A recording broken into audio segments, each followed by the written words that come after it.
Hello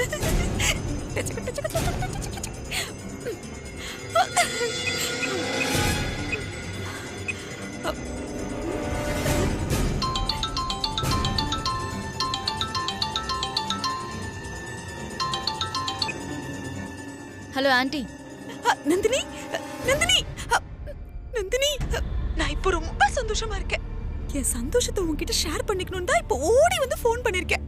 உங்க பேச்சுல தெரியுற உற்சாகத்திலேயே நீங்க கண்ட்ரோல் பண்ண முடியாத சந்தோஷத்துல இருக்கீங்கன்னு என்னால புரிஞ்சுக்க முடியுது ஆண்டி. ஆமா நந்தினி, நான் இப்போ கண்ட்ரோல் பண்ண முடியாத அளவுக்கு சந்தோஷத்துல இருக்கேன். ஏன் தெரியுமா? நான் கனவுல கூட நினைச்சு பார்க்க முடியாத அளவுக்கு ஒரு பெரிய விஷயம் இப்போ இந்த வீட்ல நடந்திருக்கு. அது மட்டும் சரியா நடந்து முடிஞ்சிருச்சு. அதுக்கப்புறம் இந்த அகிலாண்டேஸ்வரோட திமிரு, சந்தோஷம், நிம்மதி எல்லாம் காணாம போயிடும். உங்களோட இந்த சந்தோஷத்துக்கும் அகிலாவோட நிம்மதி சந்தோஷம் காணாம போக போறதுக்கும் காரணமான அந்த குழப்பம் என்னன்னு நான் சொல்லட்டுமா ஆண்டி? சான்ஸே இல்ல நந்தினி, இது நானே எதிர்பார்க்காத ட்விஸ்ட். அந்த மாதிரி ஒரு சூப்பர் விஷயம் இந்த வீட்ல நடந்திருக்கு. இது உன்னால கண்டிப்பா கெஸ் கூட பண்ண முடியாது. ஓகே ஆண்டி, நான் சொல்றேன். அது சரியா இல்லையான்னு மட்டும் சொல்லுங்க. இவ்ளோ கான்ஃபிடென்ட்டா சொல்ற? சரி சொல்லு பார்க்கலாம். ஆபீஸ்ல அருண் கவனக்குறைவா போட்ட கையெழுத்துல பிசினஸ்ல பெரிய லாஸ். அதனால ஆதி அருணை எல்லாரும் முன்னாடியும் கண்டிக்க அத பார்த்த ஐஸ்வர்யா இத அவமானமா நினைச்சு ஃபீல் பண்ணா. நந்தினி, என்னாச்சு ஆண்டி? நான் ஏதாவது தப்பா சொல்லிட்டேனா? தப்பில்ல. இங்க என்ன நடந்ததோ அத கொஞ்சம் கூட மாறாம துல்லியமா அப்படியே பார்த்த மாதிரி சொல்லிட்டு இருக்க. எப்படி? இதோட சூத்திரதாரியே நான் தானே ஆண்டி. என்ன சொல்ற நந்தினி? ஆதியோட ஆபீஸ்ல இருக்கிற என்னுடைய ஆள் மூலமா அருணோட கவனத்தை தசை திருப்பி தப்பான மெட்டீரியல் பர்ச்சேஸ்க்கு கையெழுத்து போட வச்சு பிசினஸ்ல நஷ்டத்தை ஏற்படுத்தினதே நான் தான். நந்தினி, நீ சொல்றதெல்லாம் உண்மையா? என்ன ஆண்டி இப்படி கேக்குறீங்க? ஆக்சுவலா அருண் கையெழுத்து போட்டு ஓகே பண்ண மெட்டீரியல் முதல்ல என்கிட்ட தான் வந்தது. அத பர்ச்சேஸ் பண்ணா கண்டிப்பா ப்ரொடக்ஷன்ல பெரிய லாஸ் வரும்னு எனக்கு நல்லாவே தெரியும். அதான் பக்காவா பிளான் பண்ணி அருணை இதுல சிக்க வச்சேன். ஓ, ஆனா நந்தினி, இதனால அகிலாவுக்கு பெருசா என்ன லாஸ் வந்துரு போகுது? இன்னும் சொல்ல போனா இதெல்லாம் அவளுக்கு ஒரு நஷ்டமே இல்ல. நீ இன்னும் கொஞ்சம் பெருசா ஏதாவது பிளான் பண்ணிருக்கலாம். இங்கதான் ஆண்டி நீங்க தப்பு பண்றீங்க. அகிலாவோட பிசினஸ்ல பெரிய அளவுல நஷ்டத்தை ஏற்படுத்தணும்னு நான் நினைக்கல. அகிலாவோட குடும்பத்துல குழப்பத்தை உண்டாக்கணும். அதனால அகிலாவோட நிம்மதி, சந்தோஷம், அமைதி எல்லாமே காணாம போகணும். ராமனும் லக்ஷ்மணும் மாதிரி இருக்கிற அண்ணன் தம்பிங்க தர்மனும் துரியோதன மாதிரி சொத்தை பிரிச்சுக்க அடிச்சுக்கணும். அத பார்த்து அகிலா துடிக்கணும். நீ சொல்றதெல்லாம் சரிதான் நந்தினி, கேக்குறதுக்கும் நல்லாதான் இருக்கு. ஆனா இந்த ஆதி அருணை கண்டிக்கும் போது அவன் ஒரு எதிர்ப்பையும் காட்டலையே. எந்த ரியாக்ஷனும் இல்லாம அப்படியேதான் நின்னா. இவன் எப்படி ஆதி எதிர்த்து நிப்பான்? அருண் ஆதிக்கு எதிரா நிக்க மாட்டான்னு எனக்கு தெரியும். ஆனா புருஷனை திட்டினா பொண்டாட்டிக்கு கோவம் வரும்ல, அவ அவமானமா ஃபீல் பண்ணுவாள்ல. அதுதானே அங்க நடந்தது. ஆமா, ஆதி அருணை கண்டிச்சத ஐஸ்வர்யா அவமானமா தான் ஃபீல் பண்ணா. அன்னைக்கு நான் சொன்னதுதான் ஆண்டி. ஐஸ்வர்யாவை கரெக்ட் பண்ணி ஆதிக்கு எதிரா காய் நகர்த்தினா அகிலாவோட நிம்மதி, சந்தோஷம் எல்லாமே காணாம போயிடும். எப்படி என் பிளான்? ஆஸ் யூஷுவல் சூப்பர் தான். நான் கூட இது ஏதோ தானா நடந்த விஷயம் தான் நினைச்சிட்டு இருந்தேன். ஆனா அதுக்கு பின்னாடி உன் மாஸ்டர் பிளான் இருக்குன்னு இப்பதானே எனக்கு தெரிய வந்தது. ஐஸ்வர்யா மனசுக்குள்ள நெருப்ப பத்த வச்சாச்சு. அத ஊதி இன்னும் பெருசாக்க வேண்டியது உங்களோட வேலை. என்கிட்ட சொல்லிட்டல்ல, நீ ரிலாக்ஸா கவலைப்படாம இரு நந்தினி. இனி எல்லாத்தையும் நான் பாத்துக்கிறேன். வச்சிட்டுமா? Okay aunty.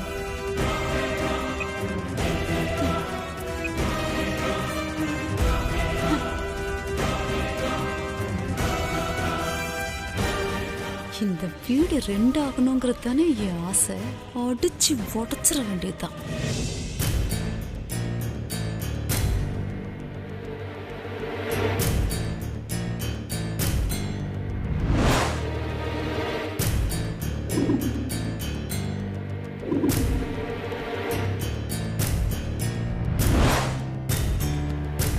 Madam madam juice.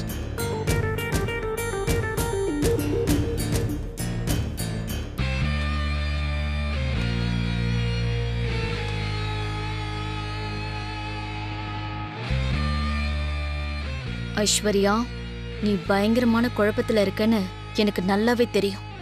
உன் குழப்பத்துக்கு நான் இன்னைக்கு முடிவு கட்டுறேன்.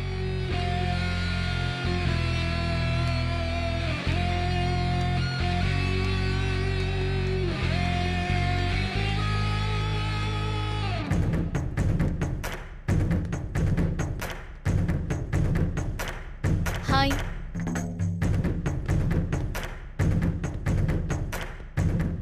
ஹாய். நான் உன் மேல எவ்வளவு அக்கறையா பாசமா கேட்டுக்கிட்டு இருக்கேன். நீ இப்படி எதுவும் பேசாம அமைதியா உட்காந்துக்கிட்டு இருக்க. உன்னோட பாசமோ அக்கறையோ எனக்கு தேவையில்லை. என்ன டிஸ்டர்ப் பண்ணாத.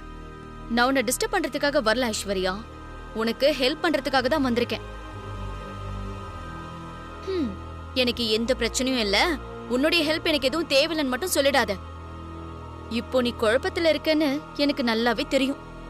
நான் குழப்பத்துல இருக்கேன்னு உனக்கு யார் சொன்னது? உன் முன்னால சாப்பிடாம வச்சிருக்கியே கூல் ட்ரிங்க்ஸ், இதான் சொல்லுச்சு. என்னதான் வாசல்ல பெரிய கேட்டு வச்சு பாதுகாப்புக்கு செக்யூரிட்டிங்கள போட்டிருந்தாலும் பெரிய இடத்துல நடக்கிற சின்ன விஷயம் கூட வெளியில வந்துரும் ஐஸ்வர்யா. வீட்ல நடந்த பிரச்சனைய பத்தி கேள்விப்பட்டேன். எனக்கு எல்லாம் தெரியும். உனக்கு யார் சொன்னது? அதை விட ஐஸ்வர்யா, இப்ப அது முக்கியம் இல்ல. உன்னோட சுய மரியாதையும் கௌரவம் தான் முக்கியம். என் சுய மரியாதையும் கௌரவத்தையும் காப்பாத்திக்க எனக்கு நல்லாவே தெரியும். நீ உன் வேலையை பார்த்துட்டு போ. என் மேல எதுக்கு ஐஸ்வர்யா உனக்கு இவ்ளோ கோவம்? உனக்கும் எனக்கும் என்ன பிரச்சனை இருக்கு? பிரச்சனையெல்லாம் எனக்கும் அகில ஆண்டிக்கு தானே. நாம நல்ல ஃப்ரெண்ட்ஸாவே இருப்போமே. நான் அந்த வீட்ல இருந்த கொஞ்ச நாள் வீட்ல இருக்கிற எல்லார பத்தியும் எனக்கு நல்லாவே தெரியும். எல்லாம் பெரிய இடத்து வீட்லயும் அருண் மாதிரி ஒரு பையன் இருக்கதான் செய்வாங்க. அது அவங்க தப்பு இல்ல, வளர்க்கப்பட்ட விதம் அப்படி. எல்லாரும் அருண பொறுப்பில்லாத பர்சன்னு சொல்லுவாங்க. நான் அப்படி சொல்ல மாட்டேன். அகில ஆண்டி எந்த பொறுப்பு அருண் கையில ஒப்படைச்சிருக்காங்க? அருண் அதை ஒழுங்கா செய்யாம விடுறதுக்கு தண்ணில இறக்கி விடாம நீந்த கத்துக்கோன்னா அது எப்படி கத்துக்க முடியும்? பிசினஸ்னா அதை எப்படி பண்ணணும், எப்படி ஜெயிக்கணும்னு ஆதிக்கு கத்து கொடுத்த அளவுக்கு அகில ஆண்டி அருணுக்கு கத்து கொடுக்கலையே. அருண் கையில தனியார் கம்பெனி கொடுத்து பார்த்தா தானே தெரியும் அருண் எப்படி நிர்வாகம் பண்றாருன்னு.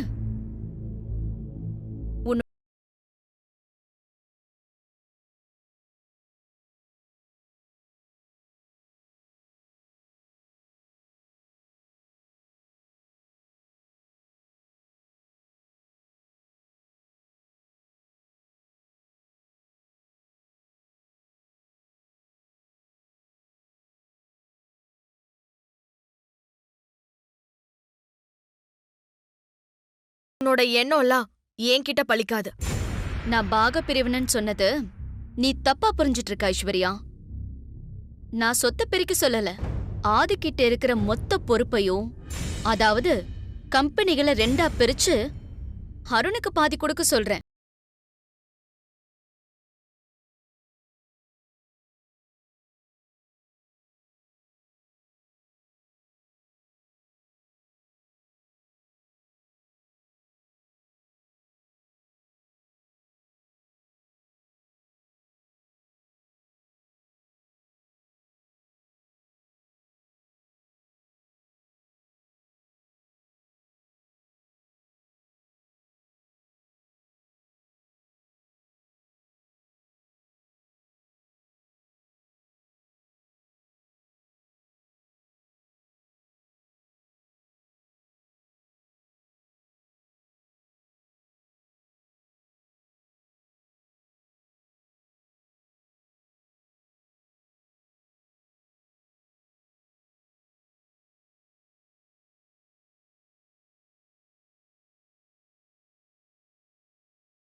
இனி அருணுக்கு அவமானம் நடக்காம இருக்கணும்னா அதுக்கு ஒரே வழிதான், பாக பிரிவினை.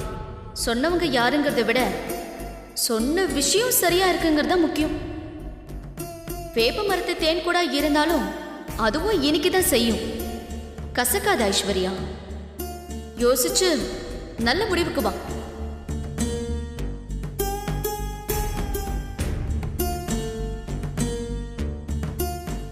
நான் நினைச்ச மாதிரியே ஐஸ்வர்யா அம்மா குழப்பத்துல தான் இருக்காங்க போல இருக்கே. ஐஸ்வர்யா அம்மா, வா பார்வதி. சொல்லு பார்வதி. ஒன்றும் இல்லைம்மா, நான் கோவிலுக்கு கிளம்பிட்டு இருந்தேன். திடீர்னு உங்களையும் கூட்டிட்டு போலாமான்னு தோணுச்சு, அதான் வந்தேன். கோவிலுக்கு வரீங்களாம்மா? எனக்கு மனசு சரியில்லை பார்வதி, நான் கொஞ்சம் குழப்பத்துல இருக்கேன். நான் வரல, நீ போயிட்டு வா. சொல்றேன், தப்பா நினைக்காதீங்கம்மா. எல்லாரும் மனசு சரியில்லைனா தான் கோவிலுக்கு போவாங்க. கோவிலுக்கு போனா மனசுக்கு நிம்மதி கிடைக்கும், குழப்பத்துக்கு தீர்வு கிடைக்கும்மா. வாங்கம்மா, போயிட்டு வந்துடலாம். கோவிலுக்கு போறதுக்கு எதுக்குமா இவ்ளோ யோசிக்கிறீங்க? வாங்கம்மா போலாம். கோவிலுக்கு வந்தா என் குழப்பத்துக்கு தீர்வு கிடைக்கும்னு சொல்ற, அதையும் பார்க்கலாம். சரி வா.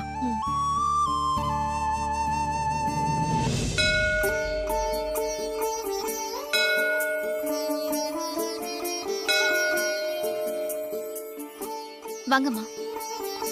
சௌபாகியதா சித்திரஸ்து. யார் பேருக்குமா அர்ச்சனை? உங்க பேரை சொல்லுங்கம்மா.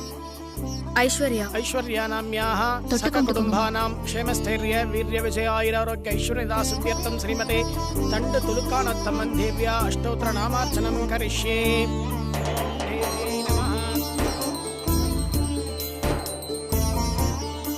உங்க குழப்பம் தீரணும், மனசுல தெளிவு கிடைக்கணும்னு கையெடுத்து கும்பிட்டு அம்மனை வேண்டிக்கோங்கம்மா.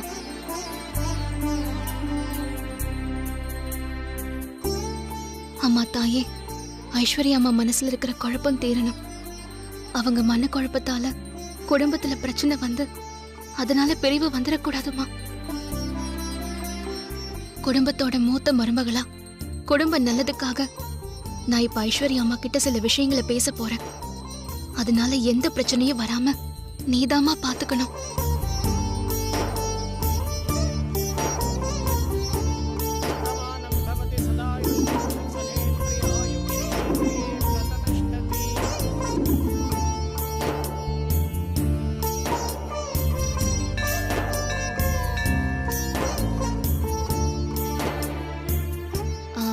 ஐஸ்வர்யாமா, கொஞ்ச நேரம் அங்க உட்காந்துட்டு போலாமா?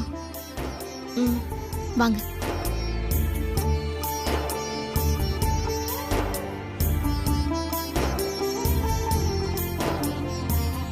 சாமி கும்பிட்டதுல உங்க மனக்குழப்பம் தீந்துருச்சாமா? மனசுக்கு நிம்மதி கிடைச்சிருச்சா? கோவில்ல வந்து கடவுளை கையெடுத்து கும்பிட்ட உடனே என் மனக்குழப்பம் தீந்துடாது பார்வதி. என்னோட குழப்பத்துக்கு தீர்வு, என்னோட மனசுக்கு அமைதி, இது ரெண்டும் இந்த அம்மா நினைச்சா கூட கிடைக்காது. அகிலா ஆண்டி நினைச்சாதான் கிடைக்கும். ஐஸ்வர்யாமா, நான் உங்ககிட்ட ஒண்ணு கேட்டா என்ன தப்பா நினைச்சுக்க மாட்டீங்களே? நீ என்னோட பெஸ்ட் ஃப்ரெண்ட் பார்வதி, நான் எப்படி உன்னை தப்பா நினைப்பேன்? நீ என்ன கேட்க போற? தயங்காம கேளு. என் மனசுல எந்த குழப்பம் வந்தாலும் நான் இந்த அம்மன் கிட்ட தான் வந்து வேண்டிப்பேன். என் மனசுக்கும் அமைதி கிடைச்சிரும். ஆனா இந்த அம்மன் நினைச்சாலும் உங்க மனசுல இருக்கிற குழப்பம் தீராது, அகிலாமா நினைச்சாதான் தீரும்னு சொன்னீங்களே. உங்க மனசுல அப்படி என்னம்மா குழப்பம்? என்ன தப்பா நினைக்காதீங்கம்மா. உங்க குழப்பம் என்னன்னு தெரிஞ்சா அதுக்கு என்னால ஏதாவது பண்ண முடிஞ்சா பண்ணலாம் தான் கேட்டேன். என்கிட்ட சொல்ல விருப்பம் இல்லைன்னா சொல்ல வேண்டாமா? என்ன பார்வதி இது? எல்லாத்துக்கும் சாட்சியா இருந்த நீயே என்ன இப்படி கேட்கலாமா? என் கண்ணுக்கு முன்னாடி ஆதியும் ஆண்டியும் அருணை பொறுப்பில்லாதவன திட்டினாங்க. அப்ப அங்க உட்காந்துட்டு இருக்கும்போது எனக்கு எவ்வளவு அவமானமா இருந்தது தெரியுமா? அம்மாவும் பெரியயாவும் தானே திட்டினாங்க.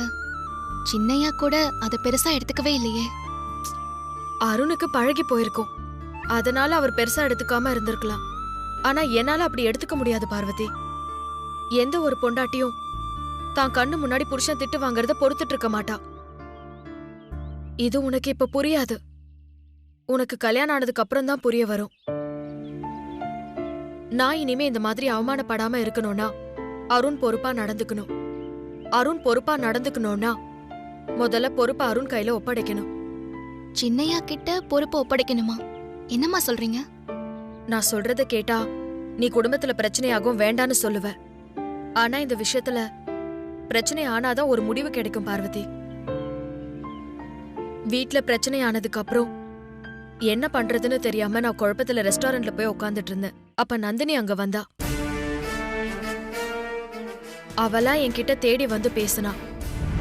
ஆதிக்கிட்ட இருக்கிற மொத்த பொறுப்பையும், அதாவது கம்பெனிகளை 2ஆ பிரிச்சு அருணுக்கு பாதி கொடுக்க சொல்றேன்.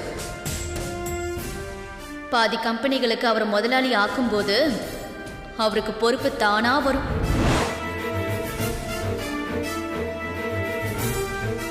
சொன்னவங்க யாருங்கிறத விட சொன்ன விஷயம் சரியாங்கிறது தான் முக்கியம்.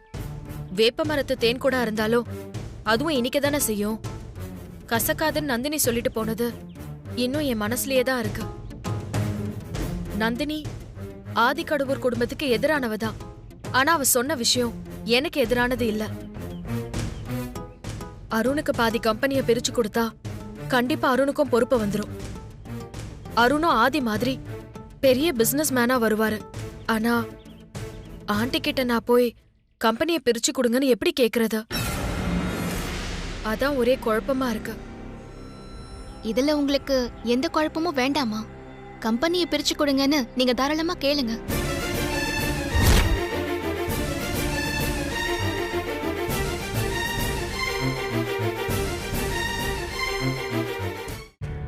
பார்வதி, நீயா இப்படி பேசுற?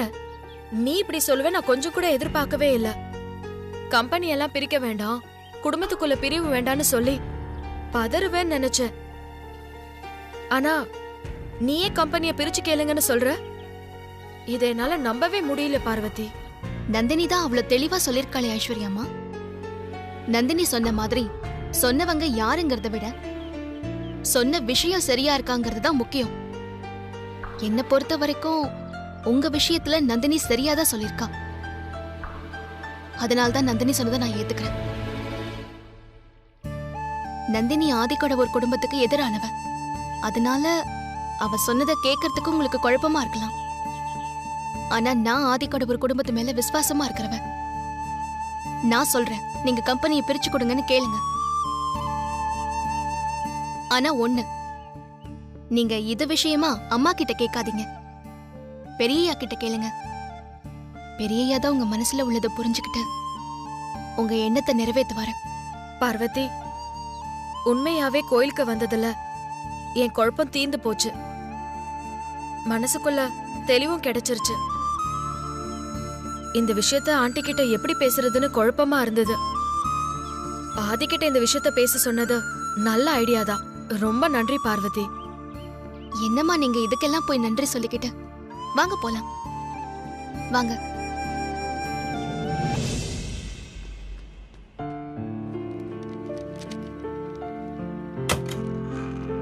Excuse me Adhi, may I come in? வா ஐஸ்வர்யா, வந்து உட்காரு. ஏன் பெர்மிஷன்லாம் கேட்டுட்டு இருக்க? சரி, என்ன சாப்பிட்ற? இல்ல அதெல்லாம் ஒன்றும் வேண்டாம். என்ன திடீர்னு ஆஃபீஸ்க்கு வந்திருக்க? இல்ல அது வந்து அருணை பத்தி உங்ககிட்ட கொஞ்சம் பேசணும். அருணா? என்ன குடிச்சிட்டு வரானா? ஆஹா, அதெல்லாம் ஒன்றும் இல்ல ஆதி. இப்பெல்லாம் அவர் குடிக்கிறது இல்ல. வேற என்ன பேசணும்? பேசணும்னு வந்துட்ட, இப்படி தயங்கினா என்ன அர்த்தம்? எதுவாக இருந்தாலும் தயங்காம சொல்லு. நான் சொல்றத கேட்டுட்டு நீங்க தப்பா எடுத்துக்க கூடாது. இந்த விஷயத்த நான் ஆண்டி கிட்ட கூட பேச முடியாது, உங்ககிட்டயும் வீட்ல வச்சு பேச முடியாதுன்னு தான் நான் ஆபீஸ்க்கு வந்திருக்கேன். சொல்லு. ஆபீஸ்லயும் சரி வெளியிலயும் சரி உங்களுக்கு இருக்கிற மரியாதை அருணுக்கு கிடையாது. அவ்வளோ ஏன் வீட்ல கூட அருணுக்கு அவ்வளோ மரியாதை கிடையாது. நீங்க 2 பேருமே அகிலா ஆண்டியோட பசங்க தான். ஆனா உங்களுக்கு கிடைக்கிற கௌரவம் அருணுக்கு கிடைக்கிறது இல்ல. அருண் இதெல்லாம் பெருசா எடுத்துக்கிறதில்ல. ஆனா அருண் அசிங்கப்பட்டா அது எனக்கு அவமானமா இருக்கு. எந்த ஒரு பொண்ணும் தான் கண்ணு முன்னாடி புருஷன் திட்டு வாங்குறது அவமானமா தான் நினைப்பான். நீங்க சின்னையாவை கண்டிச்சது ஐஸ்வர்யா அம்மா மனசுல நிச்சயமா மன வருத்தத்தை ஏற்படுத்தியிருக்கோம்.